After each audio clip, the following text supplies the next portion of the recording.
It's one thing to create videos, but what's the point if those videos aren't driving social media engagement and expanding your overall reach? By now, our regular viewers should be familiar with Facebook Insights and where to find them. If you're a first-time viewer or would simply like to revisit our recent content, remember that you can find all of our videos, complete with transcripts, by clicking the Learn More button or visiting us at Wikimotive.com. But today's talk begins by selecting Insights, Posts, and then Post Types. As some of you might recall, this gives us high-level visibility of the reach, post clicks, and engagement for the different types of Facebook posts that you've created. It's also a place where you're likely to see why we've placed such a focus on video content in recent weeks. Video posts tend to have far more impact than text-based status updates, image posts, or any of the other post types. But even the most successful videos leave room for improvement, and to find out how, you need to dig deeper and explore your individual video metrics. Now, having selected Insights and Posts, you can scroll down to the All Posts Published section, which gives you an overview of all of your recent posts. Each post can be easily identified by date published, a thumbnail image, and an abbreviation of the text which accompanied it. Here you'll find high-level analytics of any post's organic or paid reach, as well as its engagement. But clicking on the post itself is how you find the good stuff, and you'll find it under Video Details. Now, to the right of the screen, you'll find the 7 unique metrics listed under Total Video Performance. These will help you to understand your audience retention, or lack thereof. And to the right of each metric, you'll find an arrow which expands the view, allowing you to interpret the information in greater depth. Now, Minutes Feud provides an understanding of the total amount of time that Facebook users have spent viewing your video since the date it was originally posted. It then gives you the means of understanding how viewership of that video has changed over time. By scrolling down, you can find a split between organic and paid views, viewership that occurred as a result of your post versus those that came from other people sharing your post, and how viewership is split between your page followers and non-page followers. This information is collected over the first 28 days of each post's lifespan. Using a similar format, this metric provides an understanding of how many times your video has been viewed for 1 minute or more.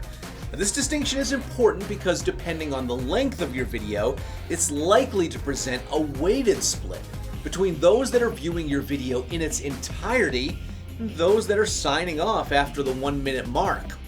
When viewed in context next to the unique video views, you gain a better understanding of how engaging the first minute of your video is to your audience. Once again, you can find the breakdown of organic viewing versus paid viewing, as well as whether or not your video is being viewed with sound on or sound off. The latter, of course, is important because it emphasizes the growing importance of video captioning to audience retention. You'll find the same view provided for both 10-second and 3-second video views as well. To understand the value of those metrics, think of your own scrolling habits. How often do you either view a video before deciding that you're not interested in viewing it in its entirety, or accidentally click on a video before deciding to close it out? Termination of a view drives that video's total viewing metrics down, and people are likely to be doing the same with your videos. But this information is still valuable because it can help you to shape content that's more immediately engaging, more likely to increase your audience retention, all while helping to build a wider audience in general. Now, within the context of your video duration, average video watch time helps you to understand the point in your video where you're losing the general audience, the average percentage of your video that's being viewed, and the point in your video where you're losing the interest of your own page followers. This is expanded visually under audience retention. How successful is your video at retaining your audience over its running time? Videos will normally begin at 100% viewership, then taper off.